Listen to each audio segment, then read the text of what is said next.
What's going on, everybody? Eric Lindquist at Stokastic here in the Odd Chopper channel, coming to you with another edition of Lindy's Leans, Lights, and Locks. Hit that like button, subscribe button, notification bell. Goes a long way for me on this video. Goes a long way for you. That way you become a prize whenever great content is going live here at our little neck of the YouTube woods. Hey, I always say Stokastic at the top of my shows, but it's never really been put into effect here at Odd Chopper, but it's too good of a deal to really resist. I wanted to throw it out for you right away. If you go to the link below, use code KICKOFF. What is this? Well, we have light and core subscriptions at STOKASTIC.com. That is Stokastic. That is the parent company there of Odd Chopper. Odd Chopper is Stokastic. Stokastic is Odd Chopper.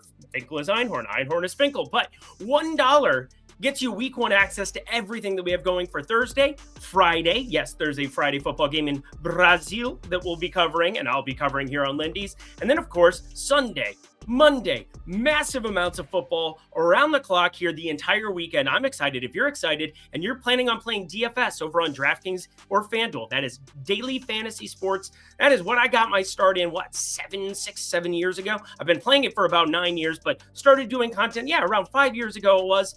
Fantastic stuff over at Stokastic. I feel like we have the best projections in the entire game. We have some of the best tools in the entire game. And hey, for $1, there's a lot of things you can do for it. Well, we won't talk about those things, but you can sign up for this package down below. Use code KICKOFF when you do at the link below and sign up and try it out yourself. If you enjoy it, hit me up, let me know, and obviously hit me up at Eric Lindquist. Happy to answer any questions you might have. Alrighty, y'all. Let's talk about this here too from the get-go before we get into 15-game slate where I'm going to be firing off plays.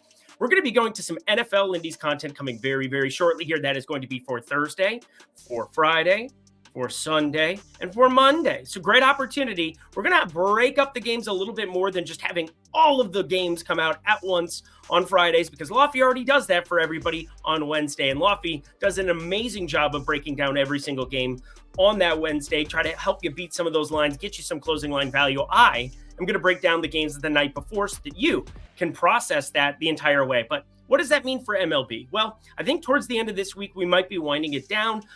I might bring it back during the postseason at times. We'll talk through, maybe having some ALCS, NLCS, some World Series. Happy to be doing it for some of the bigger stuff. But MLB, we've had an unbelievable year. We're just hitting home runs left and right nonstop ad nauseum. And I'm still going to be posting those in the marketplace. So if you want to get my plays for the MLB for sure, you can sign up for that down below. But as far as time goes, I've got so many different shows, so little time. And I do want to focus my energy on an NFL-centric Lindy's. And I really want to do a good job because I know how important the NFL is. And I know how many of you are betting that relative to betting MLB. But anywho, a lot of talking here at the get-go. That's not concrete yet, but I think that's the direction that we are heading here for the year. Didn't want to freak anybody out. I'm not going anywhere. You can ask me questions about MLB. Happy to let you know at Eric Lindquist. Or again, if you're in that marketplace, you're going to be getting my plays. We'll talk about that a little bit later. But $1 week one access over at Stokastic. Alrighty.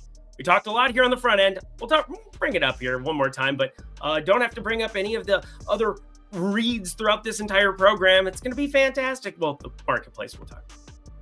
Producer Jacob, 15 games Wednesday and a late start. No morning games. Let's get to the picks. And our day begins with Toronto and Philly. And man, they ended up having a little bit of a shootout there. It's like 1,000,000 to 1,000,000 there. I saw Toronto put up a bajillion runs there after Kyle Schwarber hit a leadoff bomb. It was like 8-4 last time I was looking at. But anywho, Christopher Sanchez, Bowden, Francis. And I have a lot of plays in the early window of these games. And yeah, Christopher Sanchez, this is 3 o'clock, 12 o'clock on the West Coast, whatever. It is, if you're looking at the board for this one, Christopher Sanchez, ground ball extraordinaire. Been a war pitcher. He's had some really good wins above replacement over in the old Fangraphs. And then Bowden Francis of late has had some of the best stuff in baseball. Yeah, in baseball. That's kind of weird to say out loud, but it's kind of true. I love the pitch mix. I love how they've developed him. I like a lot of what I've seen of late. We backed some Ks here recently in a profitable fashion. I don't know what to tell you. I mean, he's kind of been a darling of mine under the radar this entire season. He's just stashed away on the end of my bench. And it's going to be hard to play him over Chris Sale, who I traded for a couple months ago. That came to fruition. 2 pitchers. Yeah. I'm probably going to start Bowden Francis here in this spot. We like the under of 8. I like it. It's minus 105 right now, just about everywhere. There's 8.5s that are juiced like minus 120. Think about the difference between 8 and 8.5. The main thing is that you don't have 4-4 covered. It's going over either way. So like Who cares about that negligible amount of juice? Obviously, 5-3, you'll like that under where you're not pushing, you're winning, but, is what it is. I like the minus 105 version a little bit more on under 8. Next up on our boarding walk, Eric gets to tell you yet again how smart he is by saying, hey, even though it doesn't grade out well, there's no way I wouldn't be on Baltimore minus 1.5, minus 2.5. And well, I ended up on a lot of hits plus runs plus RBIs. Well, actually 2 specifically. Cowser, he cashes it. Holiday, he was plus money. He didn't end up cashing that today. Him and Adley Rutschman kind of just absolute nothings in the batting department today. That was kind of wild in a 9-0 smackdown that we had there. But Jonathan Cannon and Mr. Suarez in this one, it is the exact same analysis. And in fact, I'm going to just level it up here on Cowser. He was minus 125 today. He was minus 110. He got dipped. It made no sense that this kept dipping, and I'm just watching it. Close to minus 110. I think it's going to reopen here at minus 125 or in that range. And I still think that I like Cowser there. Why do I like his 1.5 hits plus runs plus RBIs more than, some other people ahead of him? Well, because RBIs, when you have a lot of guys on base and you have the best hitters generally in the 2, 3, 4 hole, you have chances to hit RBIs without even getting a hit. And then if you do get a hit and you drive in the RBI, you cover it in one swing.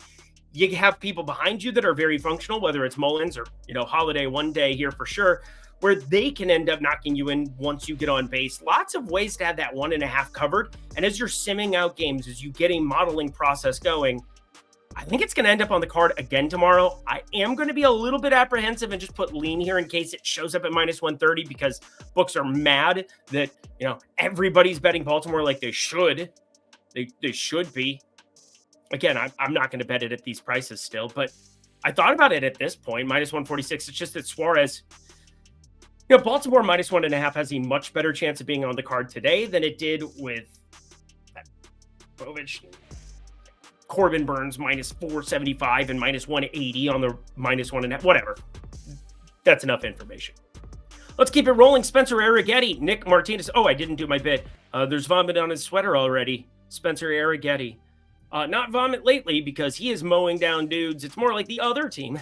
They're puking on themselves. 11 strikeouts against the Phillies, 7 2/3. Thought he was going to throw a no-hitter at one point in time, but kind of nice that Houston was able to just easily get through that one because he was already at 103 pitches, and nice to give up that hit because you don't want him walking into 120 pitches where he's never been stretched out that far, and all of a sudden you're running into deficiencies come playoff time. And Houston's been rolling, keep rolling. And in fact, I think we're going to be backing them in some capacity here with the Spencer Arrighetti. As for Martinez, he's been just functional enough that I don't want to be betting the minus 134, but Cincinnati, we've talked about it repeatedly this entire season. Against right-handed pitching specifically, they strike out a ton. Over the course of the last 2 weeks, only 22.5%, but it makes sense because of Fraley, makes sense because of some of these other lefties that don't strike out as much that are back into the lineup on a day-in, day-out basis versus righties. But Arrighetti's stuff is so good that I think we're going to be looking at betting him up to 8 or 9 on the K ladder. I'm putting 8 because if this opens at 7.5 and it's not massive plus money or plus 130 or so, we're probably going to be passing as is. So I'm throwing this out. If it's 6.5 and crazy juiced, we can make a small play there and then go towards the 7.5 alternate lines. But I'm interested in Spencer Arrighetti because he is quite good at the throwing of baseballs at the moment. Also good at throwing of baseballs at times this season, Mackenzie Gore. Mackenzie Gore for sure. I always go back to that San Diego first 5 lock that is still scarring. And by the way, what am I, 24 and 24 on the season on the locks on this video? That's not quite cutting it. I'm not ecstatic about that by any means, but it's only down 2 units there. And I'm pretty sure the home run plays, if you've been tracking those the entire year, I have a big green box on my Excel spreadsheet, and it's very happy with me. So I know the locks haven't been what they've been in previous seasons. Obviously, we've had some really bad beats, and one of them, the Mackenzie Gore, they're up 3-0 going into the bottom of the 5th, and we lose that plus 0.5 on Washington at plus money, 4-3. We lose it, not even a push. I mean, it was just, well, I guess there's no push for the 0.5. But anyway, we got Mr. Belazzo on the other side of things. And Mr. Belazzo, I got to tell you, he is not so good. We're going to be betting against him in some capacities. Yeah, minus 135. I don't know why. That was terrible. Oh, no. Anyway, I'm going to miss Danucci this season, actually. Just wanted to throw that out there that, he was a fun story from last year. Washington money line, minus 135. Now I'm hungry. Pasta would be good. And I don't want to talk about the Minnesota Twins in any way, shape, or form. I really don't want to talk about them in any way, shape, or form. Losing a 2-1 ball game? You can't triple stamp a double stamp. You can't Next. I was okay with it because I won a bet, but I hate that game. I hate breaking it down. So Tanner Houck and Tyler McGill, me and my Tyler McGill. He's back from AAA. We saw him pitch against the White Sox, which tells you absolutely nothing. Say it again. Ha. I just mean that you have to play some form of a competent baseball team to know what he's got. It's been a month.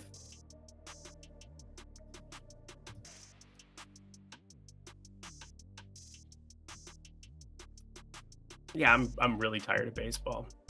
Boston money line, just going to be a lean for me, not going to be betting in any way, shape, or form. Friends, the OS Marketplace is now live. What is the OS Marketplace? Well, it's a spot where you can find cappers, handicappers, whatever you want to call us, whatever you want to call our kind. Well, we are profitable bettors in that Odd Shopper Discord. And I am, and I definitely post it and show you. But anyway, 50% off with your first week or month using code Lindy50. That's $10 for a week to come hang out with me. And once you know it, NFL on Thursday, you want to get all of the plays? Well, I'm going to be breaking down a lot of NFL plays, my favorite play from every single game throughout the entire week. And then I know how many plays just show up at different times throughout the day. Obviously, I'm researching just like you are, looking through, scouring Twitter, going through all of my spreadsheets, checking out all of our data over at Stokastic, over at Odd Shopper. And well, at Odd Shopper, daily picks and premium Discord, that is me, plus my plays, all NFL season, and MLB. Yes, MLB might be the only spot to find my MLB plays the rest of the way, and there will be plenty of them still to go. So if you guys want to come join that, check it out for a week. $9.95 for your first week, $24.95 for your first month, and then it just goes to 20, 50. That's the math. Look at that. I'm good at math. OS Marketplace now live. Go to the link below. Sign up. I will see you in there before Thursday. Alrighty, y'all. Back to the picks. Mookie Blaylock, I just wanted to say that, going up against Charlie Morton, and it's pronounced Blaylock. It's just spelled different, but it is what it is. This Blaylock character is outside of the top 20 prospects in Colorado's organization. That's not good.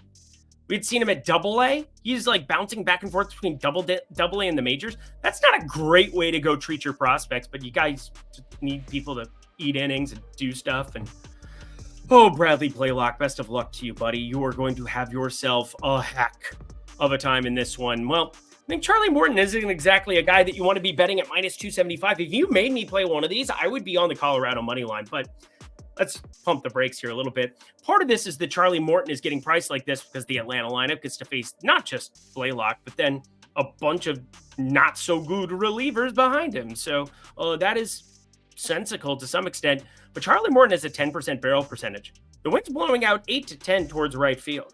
We are here in what? Just a ridiculous ballpark that, for whatever reason, Truist has played longer than it's played in the past. We've seen this play pretty short. Part of that is Ronald Acuna. Nice to have him at the top of a lineup as opposed to Michael Harris has been pretty good. But again, Ronald Acuna last year, that was a different breed of human being. I'm going to be going towards the over 8.5 here in this one. I do think Atlanta does most of the damage, but Colorado, again, I'm not going to bet plus 225, but I do think this is a pretty steep price to be backing the Braves, considering Charlie Morton, not exactly bulletproof. This time, baby, we'll break down Cleveland and Kansas City. Ben Lively going up against Seth Lugo. And Seth Lugo, brought it up before, he's 4th or 5th in AL Cy Young odds. 3.12 ERA, 1.12 whip, and across the board, inducing tons of ground balls here of late. 15 against Philadelphia, 7 against Houston there. Did give up 5 fly balls, but kept the ball in the yard, only the 1 home run. 7 innings pitched, only the 1 earned run that went along with it. So Seth Lugo been doing a lot of really, really good things. Yet I'm going to lean towards Cleveland purely because I think Lively does just enough to be competent. And then, not only that, you get the best bullpen in baseball. I don't know how many times I can really say that or repeat myself about it, but Ben Lively does give up the hard contact. I'm probably not going to be betting this, but I like the idea of plus money, divisional rival, 2 teams jockeying it out for this very important AL Central. So, yeah, we're just looking at Cleveland as a lean and then nothing further, Your Honor. Pitt at Chicago. Bailey Falter, Shota Imanaga, a couple of southpaws. One's really good, one's not. I'll let you guess which. I bet you could guess which. Shota Imanaga's the good one. Here you go, 296 at Woba. That's fun. He does have the fly ball portfolio, but looks like the wind, like a third straight day, going to be blowing in ever so slightly there in Wrigley Field. We saw him at the beginning of the season just mowing dudes down because, well, he has that kind of stuff. But minus 190, Pittsburgh. Obviously, we saw the lock that went down on Monday. Everybody wanted to tell me about it. Oh, glad I didn't tail. Glad I didn't tail. Did you feel that way when they were up? The Cubs were up 3-0 in the 8th? No, you didn't. They have their best reliever, Mr. Lopez. Even not on the Twins, Jorge Lopez is still trolling me, giving up the lock. 4 earned, couple of bombs, but whatever. It is what it is. Not that I'm bitter. I'm a little bitter. Under 8, just going to be a lean in this spot. Don't really like any play from this one, and obviously batting props. A lot of people don't like their unders as much as I'll probably bet a couple of unders here on my own. Jackson Trio goes yard, plus 675. Saw some nice tickets from the people. Again, the home run model has just been out of control here, but then numbers started crashing a little bit. I should have just thrown it out to everybody anyway, but is what it is. I had it as a lean like. Hopefully you watched the video, and if you watched the video, you profited. It felt good. But Sonny Gray going up against Colin Rea. We'll say Sonny Gray is starting to really regress here towards the end of this season, and he had been kind of nails through the early portion of it. Now we're seeing him give up long ball after long ball. In fact, he's given up at least 1 home run in his last 6 outings, and he's given up 2 or more home runs in 2 of those 6. So, yeah, the long ball, a little bit of a bugaboo. You know who's hitting it really, really high and really, really far, other than just Jackson Churio, who we brought up yesterday? Willie Adames, who had homered in a zillion straight games coming into Tuesday. Don't think he's homered here yet, but again, game's almost over. Anyway, we've got ourselves Willie Adames to home run. Better than the plus 290 against Sonny Gray. Is that real life? But hey, it has everything to do with the launch angle. It has everything to do with what Willie Adames is doing with launch. And then pitch mix. I will hit the brakes here for Jackson Churio more than likely in this spot, although 287 expected batting average. Again, the loft, it was much better going into Tuesday for him, so that's why I liked it there. Sonny Gray, 10.8 degree. It's all right, 9.8% barrel percentage, but Willie Adames, just the better home run hitter as of right now. Speaking of home runs, this, $1 to go to the link below and sign up using code KICKOFF to get all of Stokastic's goodness. Did I say Stokastic is? That's not a thing. Stochastics. There we go. Light and core subscriptions. What is this, Eric? Well, DraftKings, FanDuel, we're talking daily fantasy sports. I break down a ton of fantasy stuff over at the Stokastic YouTube channel. Go give it a click. We're just about at 100,000 subs. We're probably going to get there before NFL season starts. And then, obviously, we've got, over 140,000 lovely people here on OddsShopper. If you've enjoyed my content here all season long in the MLB, imagine what you could get in the NFL streets, especially in the fantasy streets, where everybody covers NFL fantasy, right? But we do it with the best data in the entire industry. And you can get that data for just $1 for your week 1 access. If you want all the data for Thursday, for Friday, for Sunday, and for Monday, for $1, you can go to the link, use code KICKOFF, and get it now. Alrighty, y'all, back to the picks. Man, it felt good. Didn't even have to talk about a sports book. That was enjoyable. But you know what? Sports books are beautiful, and we're going to go try to make money off of them. Kind of want to do it here, but Marcus Stroman, Nathan Eovaldi, I will say Marcus Stroman sucks. I don't like him. But Texas brought out this wild thing that they're going to just start limiting the workload for Corey Seager. That is the most important bat in this lineup by a metric ton. They don't have a World Series title in Texas without Corey Seager. They obviously have started to pack it in for next year. They have so much money that's owed to him and to Marcus Semien. Why don't you put them on ice? Develop some young guys. See if you got anything else. They're just waiting in AAA. Their AAA system isn't ideal at the moment, but it's okay. I mean, working through some of the prospects, you can do that over on FanGraphs. Go to Roster Resource. I kind of do that from time to time to kind of see what's up and coming, what could be showing up in September that we can be betting on. And Nathan Eovaldi, I think I want to target him with the Yankee bats, just knowing that Corey Seager might get like 1 or 2 days off in some of these spots. I mean, it might be weird to have him go from being like in the lineup every single day and smashing and winning us lots of money with double home runs to like not in the lineup on Tuesday or Wednesday. But that's why I'm going to just call this a lean for now, because if I knew that Corey Seager was not going to be in this lineup, it would be a bet at plus 150 going up even against Marcus Stroman. But I'm going to just wait. And I think waiting probably kills me and probably doesn't end up on plus 140. Again, I would be betting this at like plus 140 if I knew Corey Seager wasn't in this lineup. So there's a little bit of a cushion there. The 10 cents, I'm willing to just sit and wait. I mean, he's probably the most important batter relative to any other batter. Vlad Guerrero Jr. is kind of up there. Just a player on a quote-unquote bad team. I don't think Texas is bad, but did I talk enough about this? If you really want to bet it, I think it's an all right bet as is, but I'm going to wait for the Seager news. Don't need any news here. We got Mr. Miller. We got Mr. Griffin Canning and Bobby Miller. Oh, what a freaking season for this poor guy. Like, what do I got to do with Bobby Miller? I'm hoping for like a Mitch Keller, comeback Keller season from him like we got 2 years ago with Mitch Keller, another one of my darlings who was just getting lit up early in his big league career. And I was just like, you have good stuff. It's going to happen for you. You know, go forth and conquer. But Bobby Miller, this is a first rounder from 2020 who throws it like 100 miles per hour. And yet 6.54 expected ERA is actually better than his 7.25 ERA. I don't know what the Dodgers are. I'm sure the Dodgers are just beating their skulls against. Yeah, something like that, because it's just wild that he doesn't have good stuff at the moment. But the Angels, it's not like they're rolling out a trash lineup day in, day out either. So it's kind of a more difficult spot than I think the number is projecting. I got pretty intrigued to try to attack Walker Buehler. I ended up pulling back the brakes. Didn't end up doing it there on Tuesday. But on Wednesday, as I look at this board, I like this over of 9.5. It's minus 104. Minus 104 at FanDuel. I don't know what's going on with my voice today. It's like I'm going through puberty again.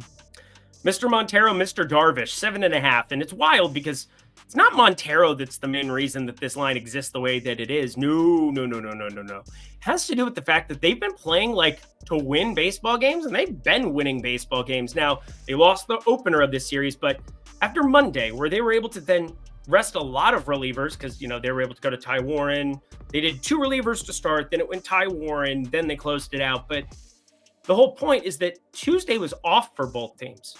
So Detroit did some sightseeing, went to the harbor, probably went and checked out Hotel Del Coronado. Beautiful spot. Yu Darvish, he's been taking a 2-month vacation. I mean, it's been just forever since we've seen Yu Darvish. In fact, the last time we saw Yu Darvish wasn't going so good. He gave up 7 earned against the Yankees, 2 earned against Miami, left early in that one, 66 pitches, and, well, we haven't seen him since the 29th of May. I don't know what to make of it. If I knew Yu Darvish was the same guy that was a 3.20 ERA, 1.07 whip, I would jam this under. But one of the tough things here, because again, he was going to rejoin the rotation, it's an elbow injury. I need to see velocity, which is not something you see. You know, they did a controlled game for him in Cincinnati. Don't think I got to see a radar gun from anybody at that. And that gets really frustrating because, like, in the NFL, you can watch people jump cut, but I guess there's the sense of mystery here. I'm going to call it an under 7.5. It's a lean. It is plus money, which I thought was pretty wild. And Detroit has actively been going to win baseball games, but I just don't know what to make of Darvish. So I think I have to pass. This is probably the most uncomfortable play that I have made here on today's slate. And I think I made a mistake, but we'll take a look tomorrow because I don't know if JP Sears ends up being the guy. And I do, well, that would actually be fantastic because then this number will get north of it. But if it is JP Sears, I think this is probably one to end up staying away from. But I guess I'm just kind of taking a stab in the dark. Maybe it is somebody else there. JP Sears, why do I think that he could potentially not be the guy? First off, Oakland, not playing for a whole heck of a lot other than their future at the moment. But secondly, he pitched on the 30th. He pitched 97 pitches, 7 total innings. Now, some managers care about innings pitched more than they care about pitch count, which is so wild to me. It's like game speed, throwing the ball really hard or maximum capacity or near maximum capacity. That's going to put more issues on the old elbow, I think. I almost made like a Sidney Sweeney hurting your elbow joke, but I'm probably not going to make that one. Anyway, we've got ourselves George Kirby and JP Sears. And George Kirby, I've never been a huge fan, but I'm a fan at minus 144 in the event that it ends up not being JP Sears. I think it's worth a stab in the dark, but again, I just don't want people mad at me because, you know, sometimes people are mad at me. Sometimes people are very happy with me. 3 of the 5 2-home runs that I have bet this season have hit. People are happy with me. Cubs blow an 8th inning loss with their best reliever. People are mad at me. Well, Comes with the territory. It's a blessed place. Yeah, we're going to be looking at Seattle money line lean like. Minus 144. We'll see if that dips at all. Arizona and San Francisco routing out the conversation. Zach Gallen, Hayden Birdsong. Oh, hang on. Guess that's his song. It's not as pretty as like Mockingjay. Jennifer Lawrence is hot then. Anyway, we've got Zach Gallen, we got Hayden Birdsong, and I don't know, I love my wife.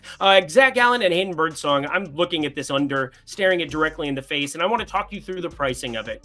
Minus 115 on the under of 8.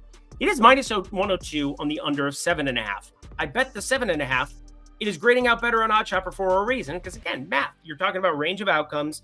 You can look at historically every single baseball game since the beginning of time, but it is a lower variance ballpark where me giving up the half here in order to pay 13 cents less of juice, I think is worth it. Minus 102. Love that number that you're getting here at the moment. If you got plus money, even better. But minus 105 or better, put it on your card. The under 7.5 at minus, what did I have the exact rating out as? Yeah, so under 7.5, I like the under of 8 if it's better than minus 115, but sitting at minus 115 right now wouldn't be touched. And that does it for another edition of Lindy's Leans, Likes, and Locks. Head to the comment section below. Let me know what you thought of today's 15-game slate. So much to talk through, so much to do, so much to see. So what's wrong with taking the back streets over to Stokastic? Signing up using code KICKOFF down at the link below. Again, NFL Lindy is going to be bringing you extensive NFL coverage this season. Want to be giving you more in-depth analysis in a sport that I know a lot more people are betting. So I'm looking forward to bringing that to you this season as well. And hey, my MLB place, they'll be down there. Lindy50 in the marketplace. Sign up for that. Would love to see you there. Let's get into NFL season. Going to be an awesome time, but obviously I'll be back the rest of this week for sure. We'll talk more MLB. Don't you worry. Don't you worry. Until next time, friends. Thank you, producer Jacob. I'm Eric Lindquist. Best of luck in the MLB streets on Wednesday.